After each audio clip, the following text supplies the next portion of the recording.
Good morning, everybody. I'm Matt with Fabricating Firewood. Welcome back to the channel. Today I'm going to be doing maintenance on the equipment, fixing some things and changing some things. First thing I need to do is move my protective security corral away from the Eastonmade.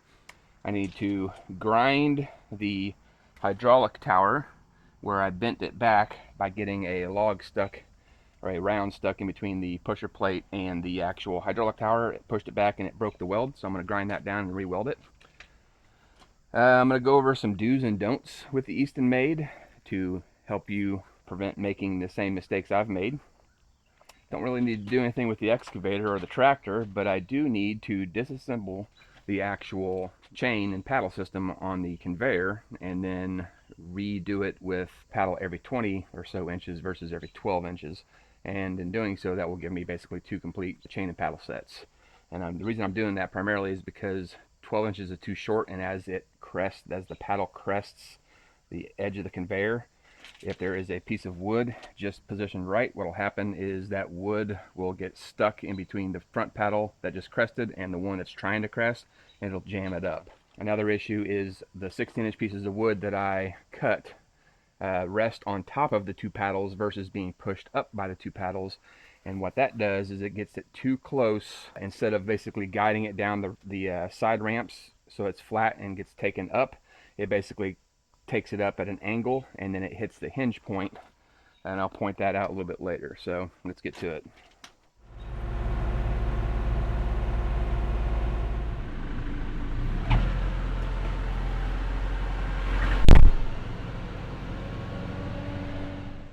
First thing I'm going to do today is go over some do's and don'ts with the Eastonmade 2228. The first thing I would say is if you're going to be using the splitter to split very large 36-inch plus rounds, especially with the 4-way, because there's no pullback arm, there's no cradle for it to rest on. When it goes through, it's going to either stay or it's going to start falling off to the left and the right. If you're going to do that, try to have two people, one on each side, to keep it from falling back in between the push plate and being pulled back into the actual hydraulic tower. It happened to me twice. The first time I was on that side forward of the raised log lift, and I typically will reach across from here and smack these forward, and that gives me plenty of time to get out of the way. I'm not even anywhere close to this. This is slow enough.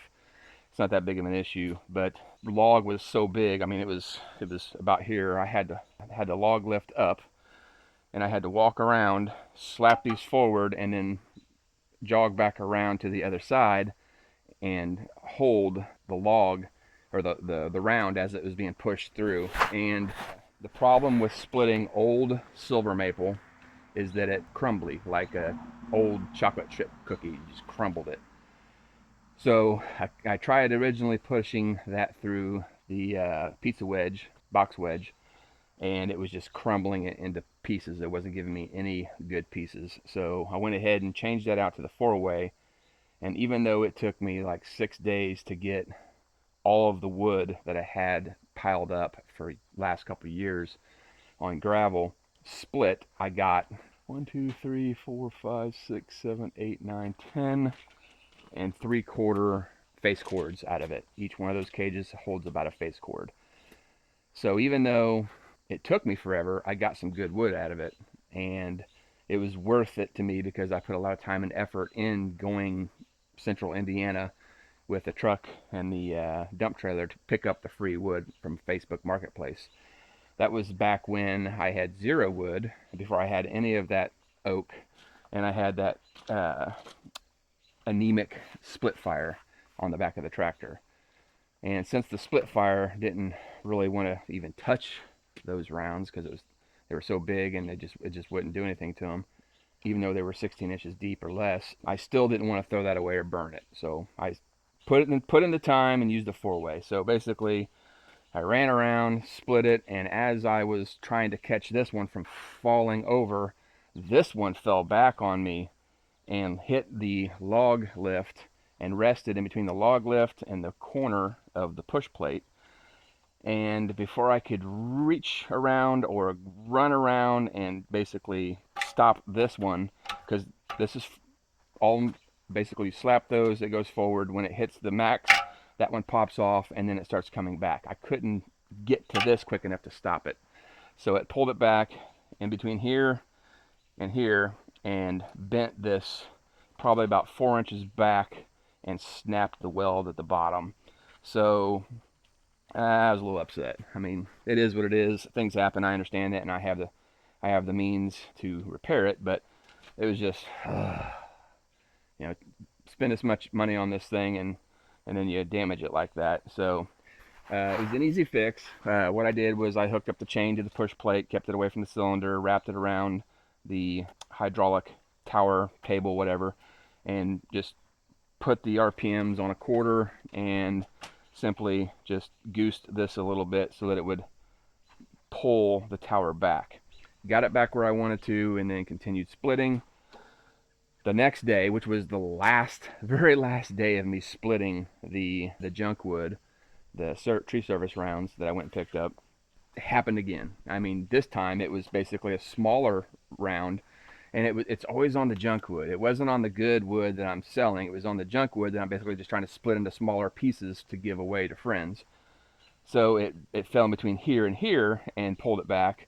And it didn't happen right away. I mean, it basically just kind of teetered, and then right at last second it fell in between and then bent it again. I'm like, ah. So it is what it is. So I put the chain up on it again and bent it back. So it's where it needs to be now, and I am going to grind it down and weld it. So the other don't do is what you saw possibly on DIY Do Network. I didn't even consider that. I know don't put so much wood on it that it's going to break, but what he did was he stacked a bunch of rounds using his KX 35, I think it is, or not a KX, it's a whatever, his Kubota excavator. Had a bunch of log rounds piled up too close to it, and when he went to raise it, it caught and it snapped something, and Eastonmade sent him a replacement cylinder part or whatever and got it fixed. So I basically, after that, I was like, hey, I'm just going to keep everything away from it. So that's the second thing. The third thing I noticed is when you have the wedge all the way down, the wedge lift is not making contact with the actual wedge slot. So the wedge comes up like this, and it's got a cross pin. And so let's just imagine you've got the levers and the cross pin. So the cross pin's like this, and then the slot is like this. So as it goes down, it drops out of that slot so that you can lift the wedge out and change it, and then put another wedge in. And then as you lift it, it comes forward and makes contact, so that when you're splitting, the upper pressure of the log will hit that pin. So my advice is, once you drop the 4-way down, raise the wedge until you see it raise, and until you can see that bottom bar of the slot is below the actual cross pin. Because what will happen, and this happened to me a couple times with the 4-way, is when you get a piece of wood in there and it's so big that you can't really do anything with it, and it didn't quite split all the way, what it does is it prevents you from raising the actual wedge, because the sides of the bar that raises up, right, and then you got the cross pin, don't line up. Because what happens is when the log goes through there, it kind of cants and just throws it off kilter, and now the wedge that's going down like this is hitting the side, so it won't go down in between, right? It'll basically hit the side. So I couldn't raise it, I couldn't do anything with it. So what I had to do is get a big pry bar and put it down in there and pry the wedge against the tension of the big round that it was engaged with, and also move the log lift part. And you can see, you might not be able to see, but basically the piston, the cylinder, is on the right side. It's not on both sides, it's on the right side. So this is they both raise, and they're welded together with cross pins, but this one right here has got the cylinder on it. And the problem is the bottom of the wedge was hitting the side of the slot. It wouldn't engage, and I couldn't do anything, so I just had to pry it. So always make sure that your cross pin is engaged in the slot, and it only has to come up like a 1/2 inch or an inch. So when you see the 4-way raise a 1/2 inch to an inch, you know you're engaged. Which means if you want to go lift the wedge out, you couldn't, because it would be captured by the actual cross pin. Same thing with the box wedge. The box wedge, I learned early on that you can't lower it all the way and try to split, because what happens is the same exact thing. It basically binds up to the point where it's pushing, you're trying to push 6 pieces through that pizza wedge, and when it does that, it throws it off kilter because it's wood, it's not perfect. And I couldn't, and it got stuck, and I could not knock that top piece off because it was still attached by the fibers at the very back of the round. So I couldn't hit it. I was hitting it with a sledgehammer. That wouldn't work. I tried raising the log lift so that I could take some tension off, and it wouldn't, because again, the lift was raising and it was hitting the side instead of going in and engaging and then raising it. That's where I learned I had to use the pry bar to do it. So from that point on, there's a slot in the top of the box wedge. You need to make sure that that is sunk down by about 1 inch, which means that this top bar, hi kitty, that this top bar right here is about 1 inch below the surface of the plate. That way it's engaged. I would always lower the wedge and then raise it until the wedge, the box wedge flat top tray, would be 1 inch above that. I have not used the 6-way yet. I'm going to be using the 6-way on some of those oak pieces and the other wood that's 12 inches and below, so I can just do 1 push with the log through. Anything bigger than that, I'll just go back to the box wedge. 4-way overall has been a great wedge. It just takes forever, and especially with 1 person. Let's see. Very first thing I noticed when I first got this is make sure you open the vent on the fuel tank. There's a little, on the cap, there's a little cap that you unscrew, you know, about 1.5 turns, 2 turns, and that allows the tank to vent. Because when I was running it, it kept dying. I'm like, why is it dying? Surely the filter is not clogged already. So I went and cleaned the filter, came back and did it, and it did it again. I'm like, it's not the filter. So then I walked around, oh, the cap has a vent on it, so it wasn't venting, and that's so that the fuel, when it's sitting stationary, the fuel isn't venting off into space and oxidizing the fuel. The next one is very obvious. You'd think it would be obvious, but it's something that I did. Not proud of it, but basically I was splitting and I walked around. Make sure you can see me in the camera. I had these type of gloves on, right? Rubber and everything. So I walked around and put my finger right here on the muffler, not on the guard, on the muffler, and burnt to a crisp a spot here and a spot there, about 3/4 of an inch long. And man, did that hurt. Instant pain. But I had to keep splitting through it, and good news is, and I would recommend this, don't pop it, just let it heal on its own. Oh, another issue I found is this hose, which is a 3/8 inch fuel hose, fuel line, they use to put around the hole that they torch out of the actual hydraulic line going through the I-beam.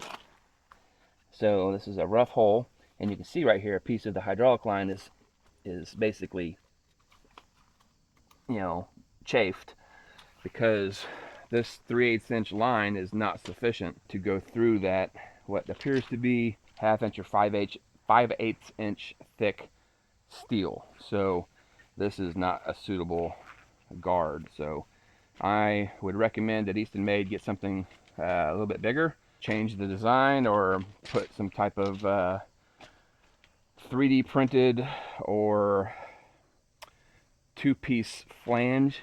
I guess you couldn't do it because that's where the actual beam is welded to, right below it, but maybe if they move that hole back or something. I mean, this right here is great, obviously.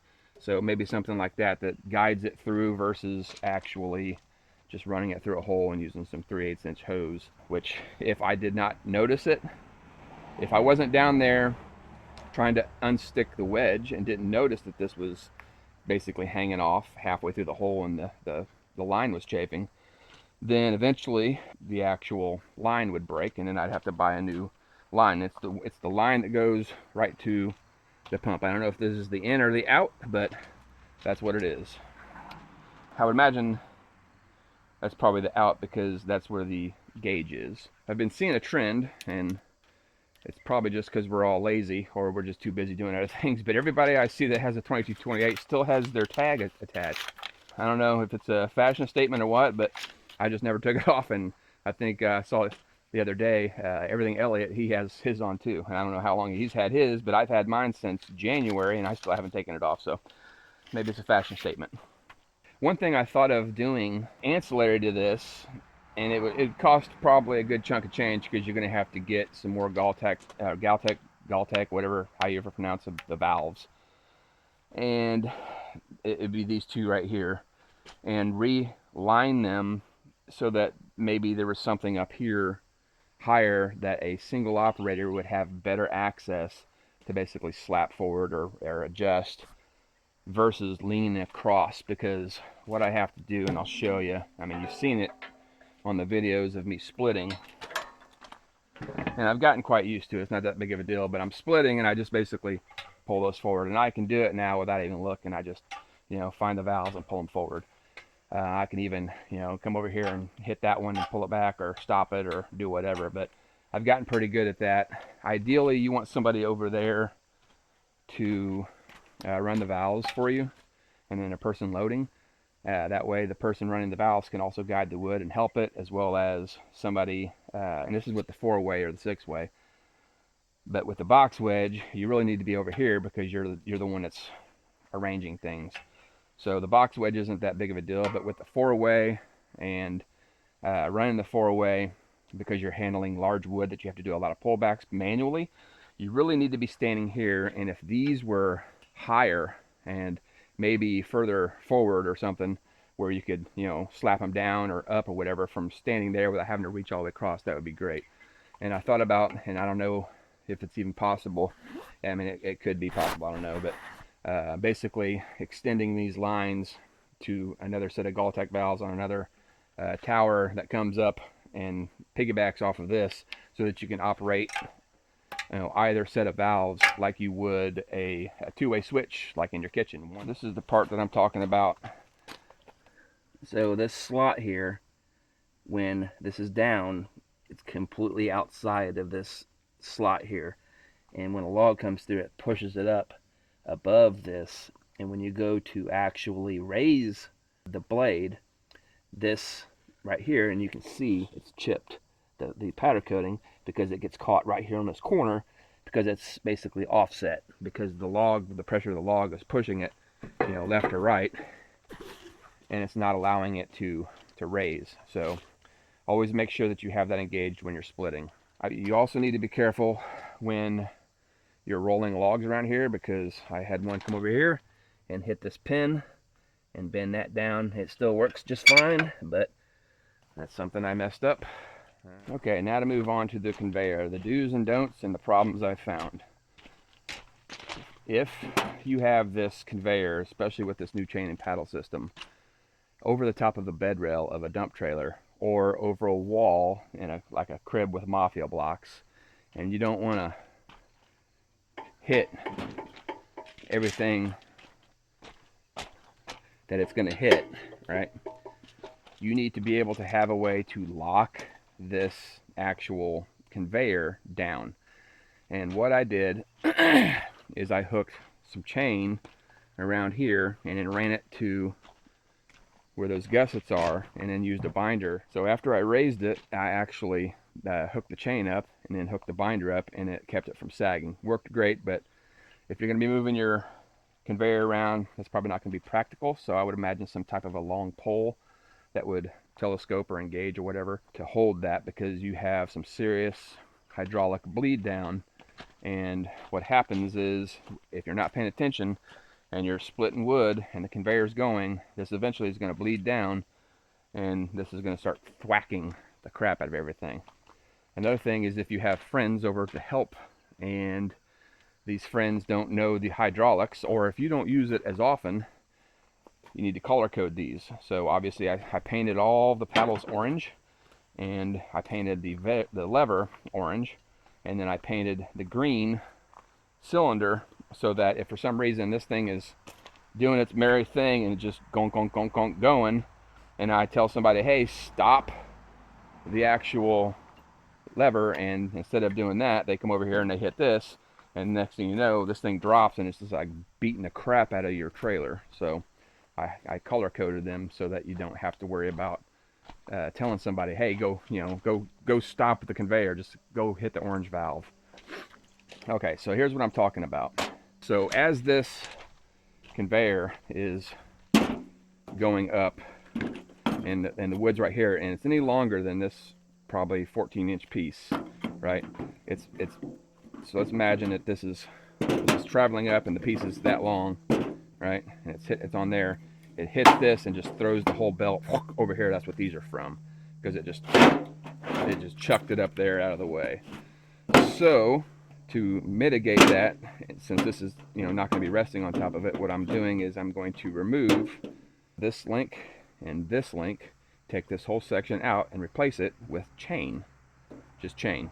And I'm going to do that every other one so that I don't run into a problem like I did here, where it actually did the next problem.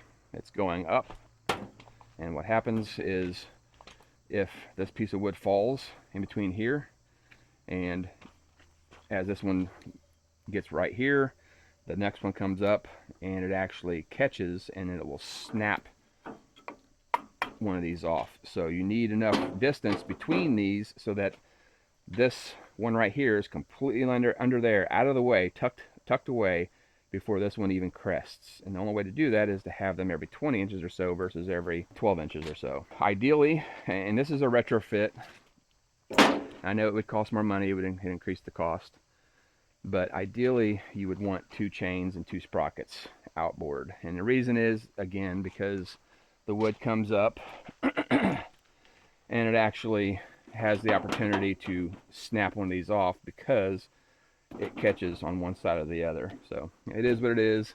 I think I paid like $3,500 for this with shipping. Goal is to about where the truck is where I need to pull that gravel out of there, because it's kind of on a downslope. I need to pull that gravel out of there, and I need to excavate a spot that's flat so that I can actually put a concrete pad on it and then park this Eastonmade there with this conveyor pointing off in the direction maybe to the west, and build a like a concrete mafia block bunker like Mike has in outdoors with the Morgans, because that would be ideal, because I have the tractor and the bucket and I can pick it up and go that route. Because right now I have to tie my truck and my dump trailer up with firewood. Right now the dump trailer has probably just about a cord, if not a little bit, about a cord of wood in it, and I have to stack it. So until I stack that wood into those IBC cages, the dump trailer is tied up.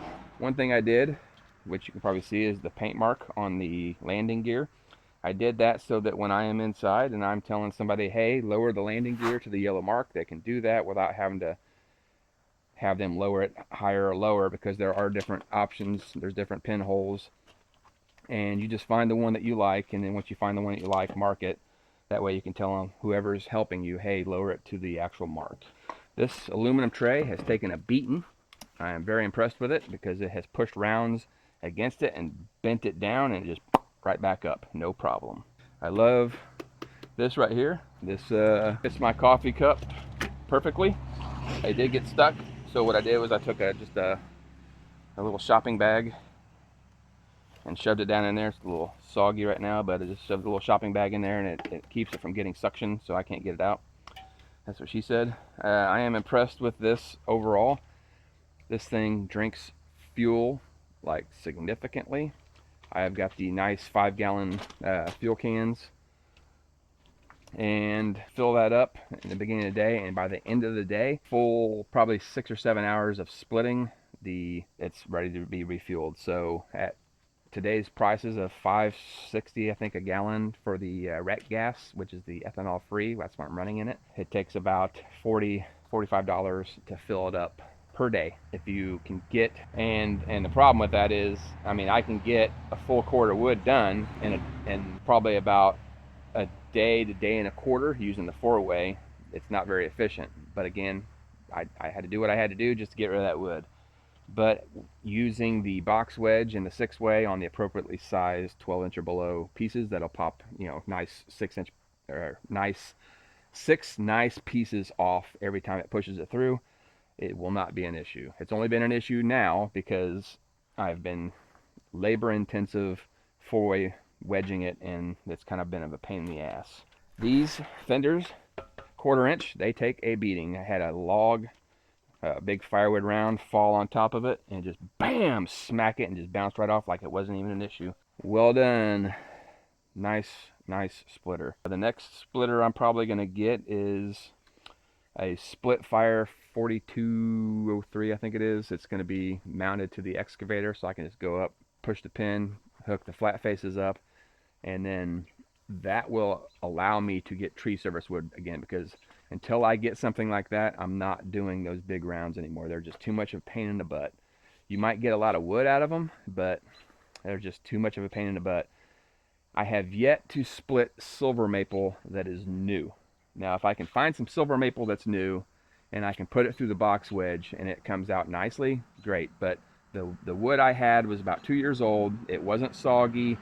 I mean, it got rained on, but it was always elevated off of the ground on pallets, or it was elevated off the ground on gravel where there was no standing water. So I also tried to keep the rounds on their sides so it wouldn't wick water up, and it seemed to do a pretty good job. However, time turns that wood into crumbled cookies, and that's what those are there. Let's go take a look. So this is silver maple right here, and you can see that it's easy to break, and pushing it through the box wedge just crumbled it, and I had gobs and gobs and gobs of stuff that looked like this silver maple, and it just tore it up. So the only way I can get this nice of a piece to give away to a friend for like a fire ring at his house or a boiler wood is to use the 4-way. And I'll take you over and show you a piece that was 1 year old silver maple, and I pushed it through the box wedge. So here's a piece of silver maple that was 1 year old, and I pushed this through the box wedge, and you can see, even though it's got those funky discoloration lines in it, it was still alive enough, not crumbled out, dried, to be pushed through the box wedge. And you can see this too. I mean, but I think that magic line is 2 years, where so even this went through the box wedge quite well. And this stuff I did all this stuff with the box wedge. So I'd say that 1 year mark on silver maple that's kept off the ground is probably where you're going to have to switch from the box wedge to a 4-way so that you can still use the wood that you got. I'm not a fan, now that I look at it, I'm not a fan of these hydraulic lines just being draped right here, because a couple times a log fell and hit, and it would be easy to just break this stuff off because it's chainesium. It is what it is. Now, I will tell you from experience, if you're going to do welding on any type of equipment that has any type of a computer, you need to disconnect the positive and the negative from the actual battery. And you also need to start unplugging those ECMs, the computers. Just unplug them. You can leave them in place because they're typically insulated, but you don't want current flowing through in the electronics, zapping out your computers. And I know this because I did some welding on an ATV probably about 10 years ago, and it fried the ECM, as about $300 to get replaced. I always advise people that if you're going to do welding on any type of equipment, start unplugging computers. You can leave them in place, just unplug them so they're not physically connected to the wires, and definitely disconnect the positive and negative terminal. That includes vehicles, tractors, excavators, dozers, anything with a computer on it. You need to disconnect that. So I'm going to go ahead and start grinding. Oh yeah.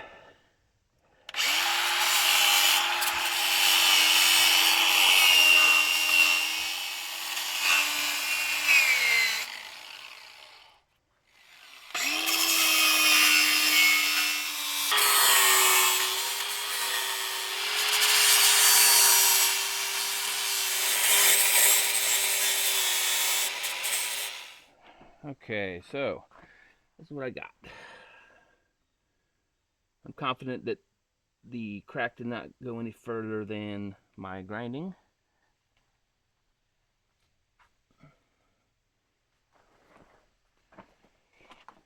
It did make its way up the backside, but the only side that held on was this right here.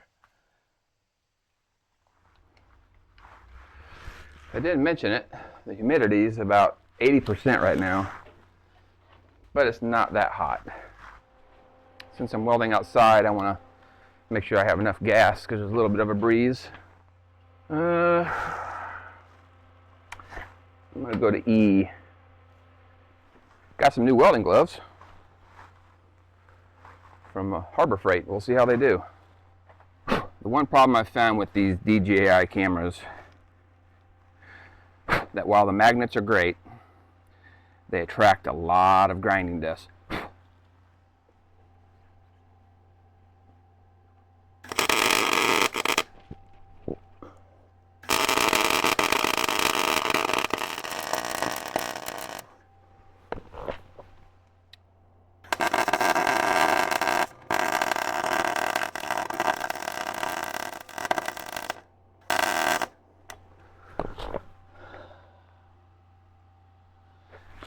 I am going to take this wheel off because it's too great of an angle and it's causing the weld to sag because I can't get across the weld quick enough. Oh!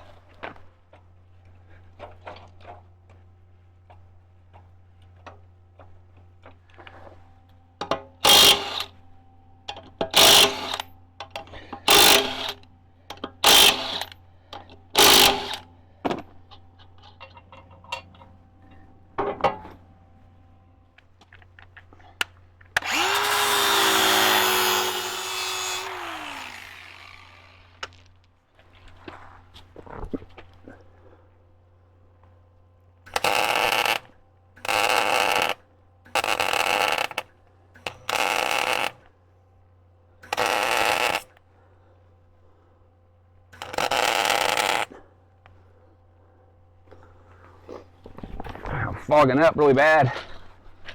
I'm going to come down on the heat. Come down on the heat, spend a little bit more time on it.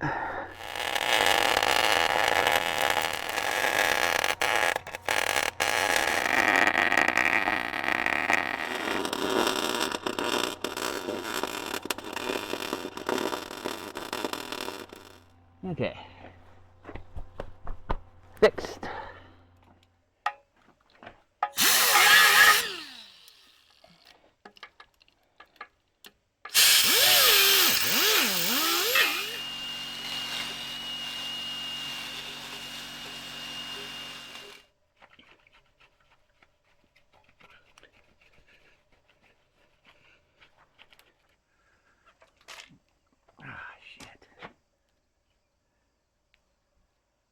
Pitiful.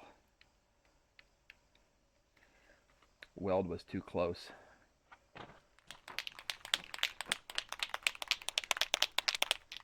Just happened to have a color that's kind of close.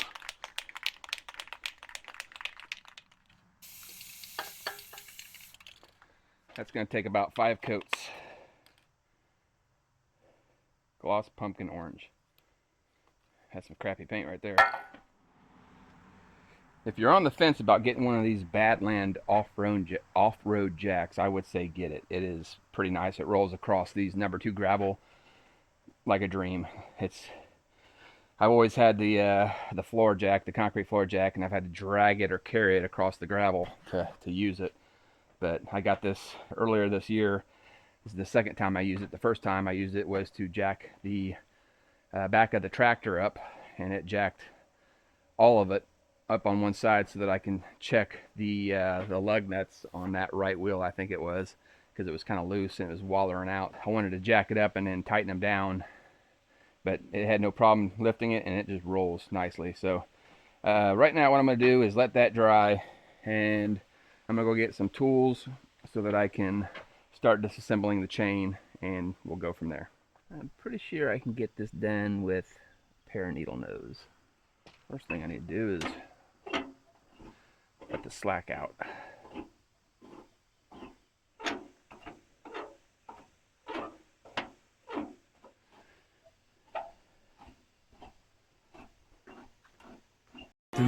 hours later.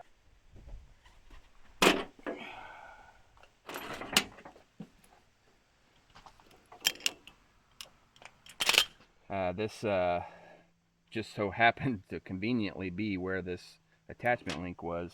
I just happened to see it, so that makes it nice and convenient. And every single one of these has a clip on it to remove it. Just wonder how hard it's going to be to get off. Crap. These are welded on, obviously, so I can't take them off. Oh my god, that's going to be a pain. How do I do this? I'm going to have to buy... Yeah, I thought maybe that these pins would come out, but they're not. So basically what I have here is I can't take this one off because it's welded there, and obviously this is welded, so it's a permanent structure. So what I'm going to have to do, put this back on. There's just no way to get that off. I was hoping to reuse, because I didn't really take a look at it. I assumed that it was serviceable, but it's not. It's a main piece. So what I'm going to have to do is get a whole bunch of links. I've got about 12 right now, and for each replacement I'm going to need 2. So I will take out, I'll have to grind this link off completely so that I can take it apart in the middle, and then in the middle of each one we'll have a serviceable link that I can pop off. The other option is to get the permanent links. If they're cheaper, I might do that with the tool. I've got an actual tool. How many links is that? So I'll have to come in, take that one off right there.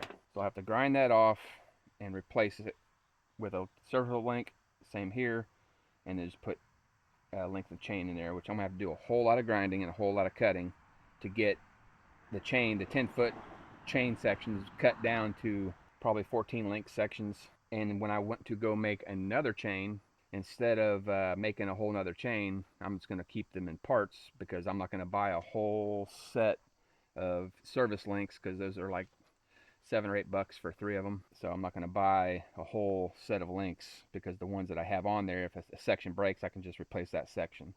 And I have to get all this done before this weekend.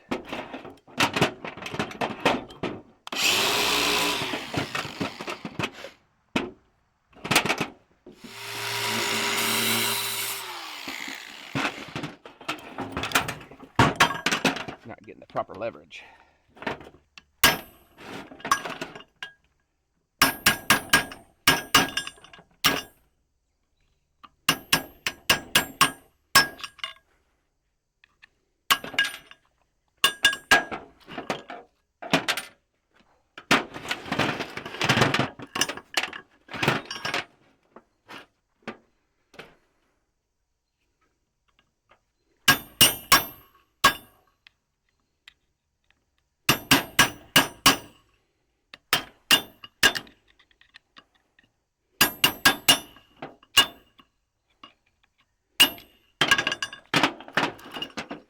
Okay, I'll count these.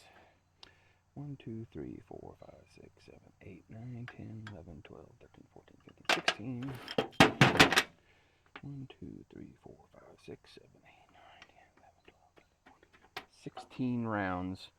So I'm going to go in there real quick and cut one off. This is goo. Alright, so I'm going to have to cut a bunch of these to take these off, so that I can put them back together with these.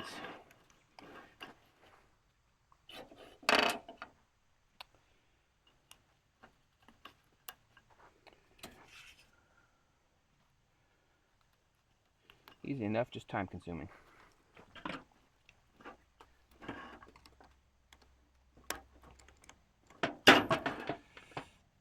And just like that.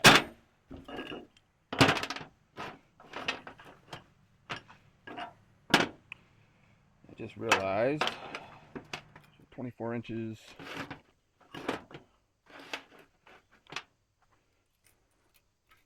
Yeah, 24 inches. Okay, so yeah, that's good. Wait for a minute. I'm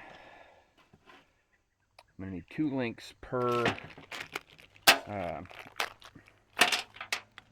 cut. And I would say it would not be a bad idea to have a bunch of these on hand anyway. So I'm gonna have to make a trip to good old Rural King to get some spares. Okay, yeah, that's gonna be much better. So now I have to figure out how many of these things I need. Let's do some maths. Jeremy Clarkson says it. Some maths. 4. Leave 6. 18. Leave 20. Leave 22. Leave 4. Leave 50. So I'm gonna need about 50 links. And there's 3 per. So 1, 2, 3, 4, 5, 6, 7, 8, 9, 10, 11, 12, 13, 14. And I had to take one of the clips off here because the clips on the original chain broke. So I've got about, let's just say 15, 16.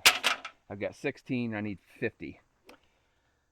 So I am going to leave all this out here, run to Rural King, and buy them out. Hopefully they have some. And then, I mean, it's not like I can't do these, you know, if they run out, I can just do them ad hoc by clamping this together, grind, replace. 1, 2, 3, 4, 5, 6, 7, 8, 9, 10, 11, 12, 13, 14, 15, 16. I'm gonna go cut 16 pieces. Or, yeah, you may want to know.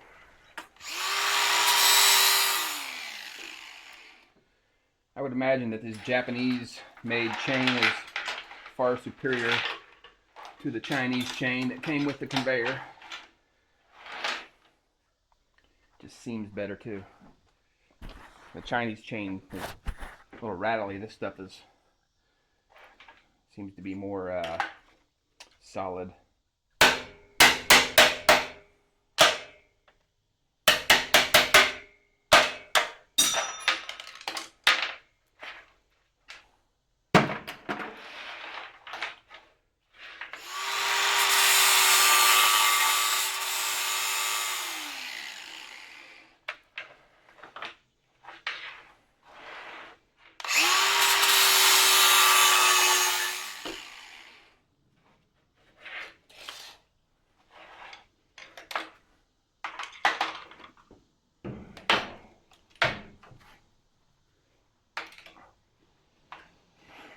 Got to do some chainsaw maintenance here soon. I got a my chainsaw's cutting all crooked, so I got a straightener or roller to reduce the gap in the chain or the bar because it's too loose.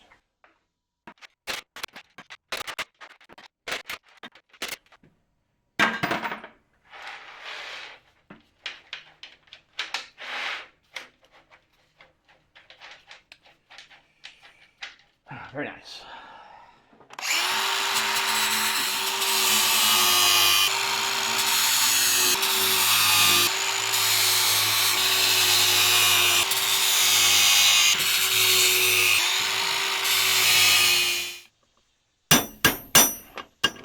Yeah, this chain's definitely not as good.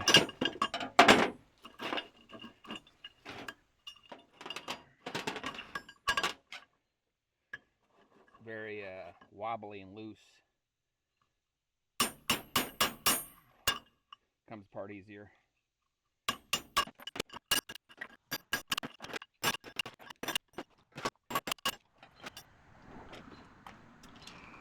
I think I'll go that way.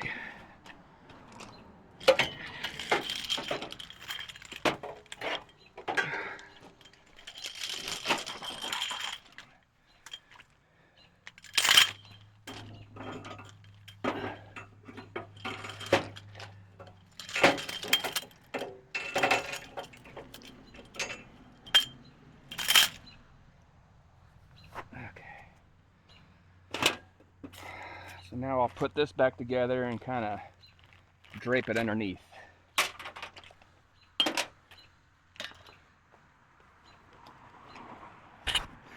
That's the plan anyway.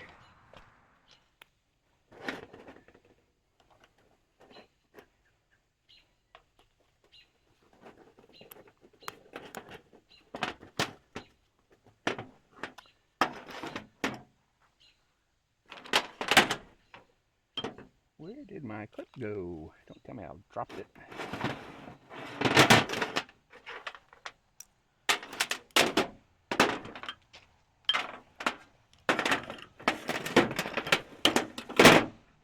Well, I think I lost that clip.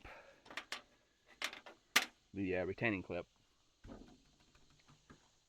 Probably when I went to go move the camera, unless it's in here somewhere.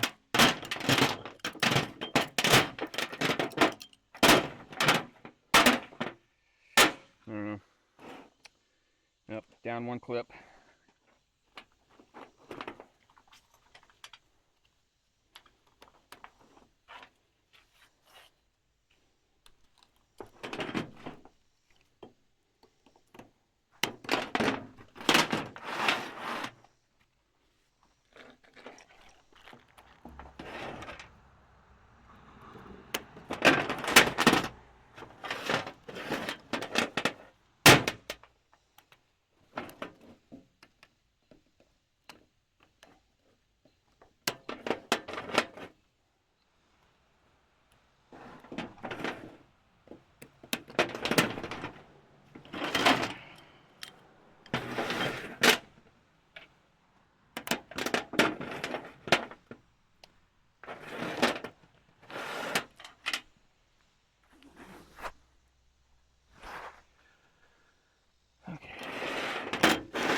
That's all I have.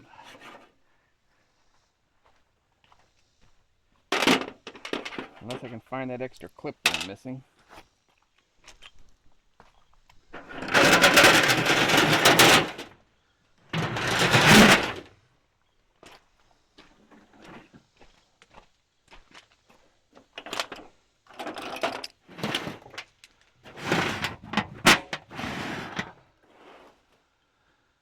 That's going to be way better.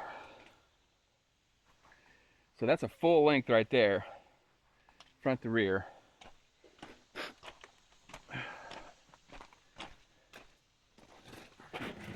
And that should tell me exactly how many link sets I need.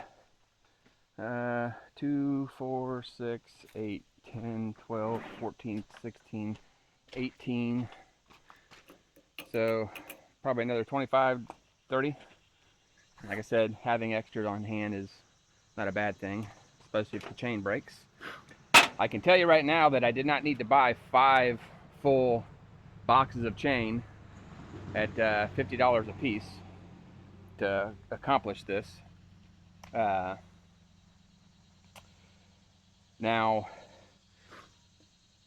that's basically one box. One box accomplished this. So I could get away with 2 boxes to do the entire segment, and then another 2 boxes to do the spare. So if you don't need a spare, then you can just get 2 boxes and be done with it. But since I already have the actual chain, and you know, better to have it and not need it than need it not have it, especially with the coming economic troubles that this country is getting in. And I imagine, I remember it was probably half that price last time I looked at it a couple years ago when I was first trying to figure out how to do this. So it's gone up basically 100% in my opinion from what I remember. So I'm just going to go ahead and keep it. I'm going to go ahead and knock this off. Another thing is, by doing this, you're actually reducing the weight of the actual chain and paddle system, because you're reducing these by half, the paddles. Same amount of chain, just reducing the paddles by half. So I'm going to go to the Rural King in Avon and see if I can't pick up all of the quick links that they have. And if they don't have them there, I'm going to have to go down to Martinsville to get them, because I need this operational by this weekend. So do that and come back and start the video again. Okay, so I just got back from Rural King, and I'm replacing this 3/8 inch really small hose with this 3/4 inch ag hose. It's got fiber in it, so it's basically woven just like this one, and it should fit over that 1/2 inch, 5/8 inch thick I-beam to protect the actual hydraulic hose a lot better than this one. So I'll get that later, but right now I'm getting ready to start doing the chain again. So there's more than one way to skin a cat, but the method that I chose was so that I would have a spare complete set of chain. And to save a little money and time, well, not time, it's going to be the same, I could have just cut the links on either side of this main attachment link and then just connected the chain together in the certain spots, and that would save me the amount of chain. So if you're wanting to do something like this and you want to save money, just do that. But my goal was to have a completely full spare chain in case something went wrong with this one.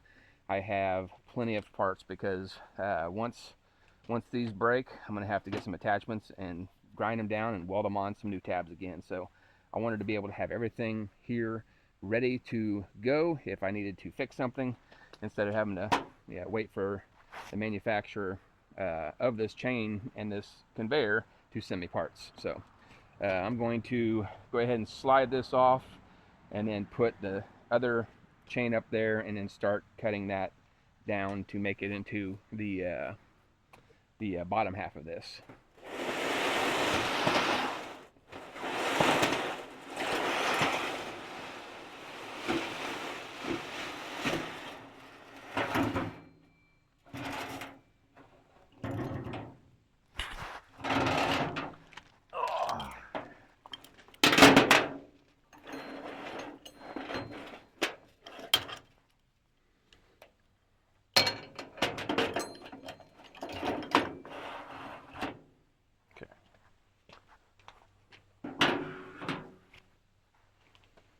Can't wait for that sun to go down.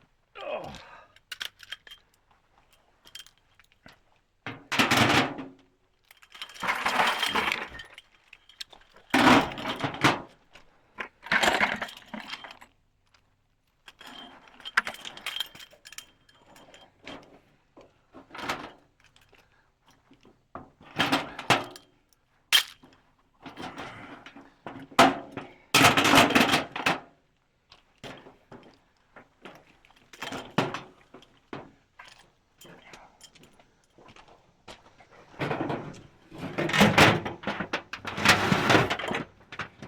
I'll use this opportunity to get out of the sun to cut these.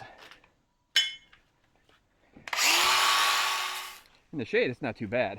In that sun, it's brutal.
Alright, so let's see how many I overdid.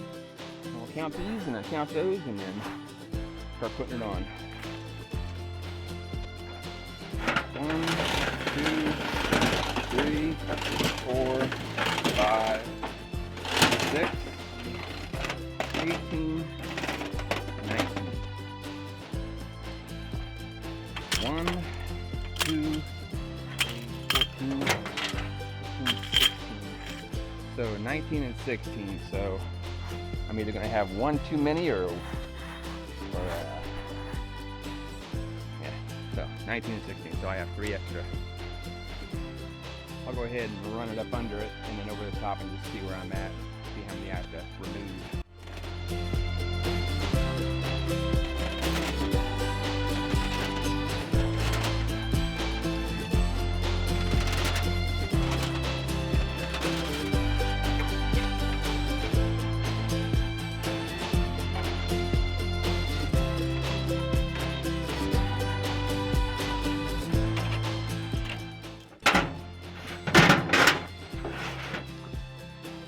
Once it's on the gear, it doesn't move.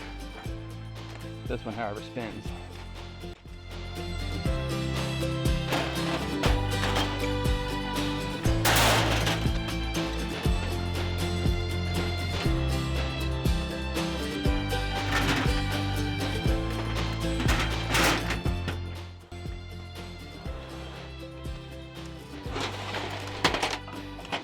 No easy way to do this.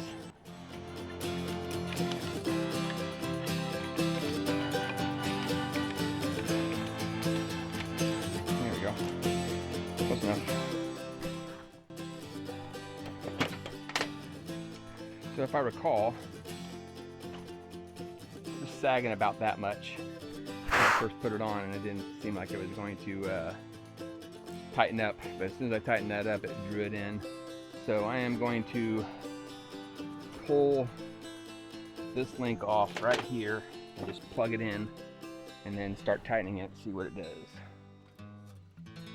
Oh, this is one of the good ones. That's why it's not going to come off easy. There we go. Good ones as in the more expensive ones.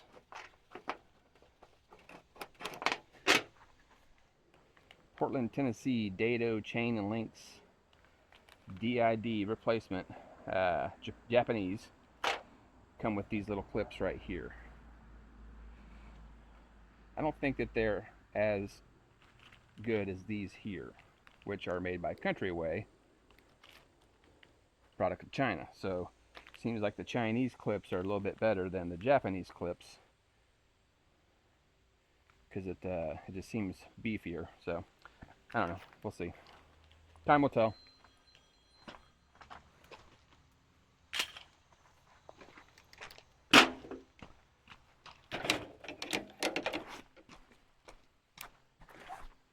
Let's see if we can not destroy this. That would have been bad.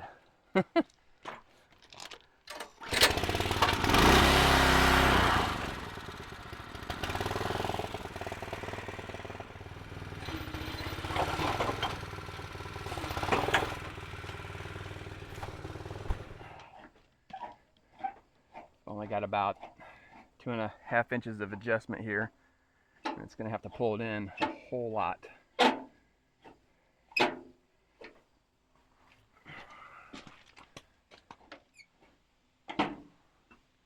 Oh, it's looking somewhat decent. Yeah, that should be good. It's about the same as the first time. I would imagine it's not going to be as hard on the whole assembly either, because it's less weight. Half as many paddles. 4 1/8.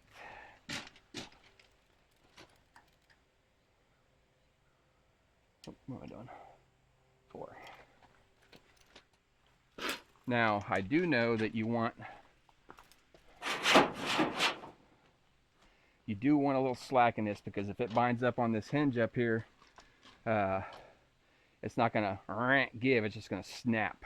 So if I get this too tight and it gets caught on this, again, it's not going to have any slack to slow the momentum down.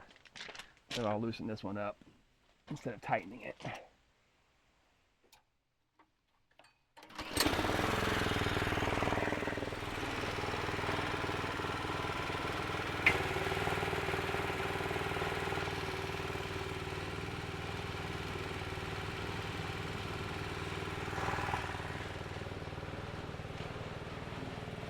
So you can see that that one tucks in way before that one even gets to the edge, and that's what I needed. I needed it to be able to completely clear before the next one comes up. And there's my pliers. Thanks for watching. Like, share, subscribe, and comment if you would. It helps the channel. And if there's something that you would like to see specifically on this Eastonmade close-up a demonstration or whatever, you can just put it in the comments and I will accommodate. So thanks.